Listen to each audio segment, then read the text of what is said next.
রাত্রিকালীন কিছু কুসংস্কার ও ইসলাম। ইসলাম পূর্ব আরবে অনেক ধরনের কুসংস্কার ও অহেতুক বিশ্বাস প্রচলিত ছিল। রাসূলুল্লাহ সাল্লাল্লাহু আলাইহি ওয়াসাল্লাম কোরআন সুন্নাহর শিক্ষার মাধ্যমে সমাজ থেকে সব কুসংস্কার দূর করেন। আরবরা গুরুত্বপূর্ণ কোনো কাজে বের হওয়ার আগে পাখি ওড়াত। পাখিটি উড়ে ডান দিকে গেলে যাত্রা শুভ মনে করত, আর বাঁ দিকে গেলে অশুভ মনে করত। কারো বাড়িতে প্যাঁচা বসলে মনে করা হতো গৃহবাসীদের নিকটতম কারো মৃত্যু হবে অথবা ঘর বিরান হয়ে যাবে। নবী করিম সাল্লাল্লাহু আলাইহি ওয়াসাল্লাম বলেন, এসব কুলক্ষণের কোনো বাস্তবতা নেই।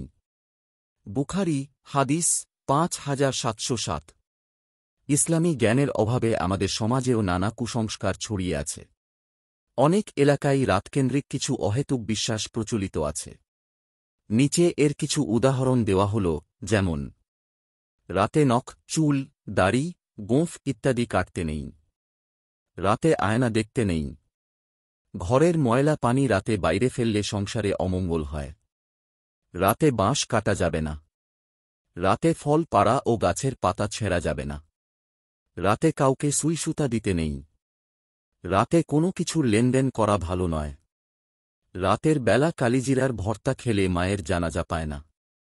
খালি ঘরে সন্ধ্যাবাতি দিতে হয়, না হলে বিপদ আসে। রাতে কাক বা কুকুর ডাকলে বিপদ আসে। রাতে প্যাঁচার ডাককে বিপদ সংকেত মনে করা হয়। এছাড়া এলাকাভেদে আরও অনেক কুসংস্কারের প্রচলন রয়েছে। এসব মনগড়া কথা, ইসলামে এর কোনো ভিত্তি নেই। একজন মুসলমানের কাজ হল সব ধরনের কুসংস্কার বাদ দিয়ে সব ক্ষেত্রে আল্লাহ তাআলার ওপর দৃঢ় ঈমান ও সুদৃঢ় আস্থা রাখবে। ইবনে আব্বাস রাদিয়াল্লাহু আনহু থেকে বর্ণিত, রাসূলুল্লাহ সাল্লাল্লাহু আলাইহি ওয়াসাল্লাম বলেন, আমার উম্মতের ৭০,০০০ লোক বিনা হিসাবেই জান্নাতে প্রবেশ করবে। তারা হবে এমন লোক যারা শরীয়তে নিষিদ্ধ ঝাড়ফুঁকের আশ্রয় নেয় না, কোনো বস্তুর শুভ মানে না, একমাত্র মহান আল্লাহর ওপর ভরসা রাখে। বুখারী হাদিস ৬৪৭২। আল্লাহ আমাদের সবাইকে দিনের সঠিক জ্ঞান, বুঝ ও আমল দান করুন। আমিন। দিন প্রচারের উদ্দেশ্যে ভিডিওটি শেয়ার করুন। লাইক, কমেন্ট, ফলো এবং চ্যানেলটি সাবস্ক্রাইব করে পাশে থাকবেন। জাযাকাল্লাহু খাইরান।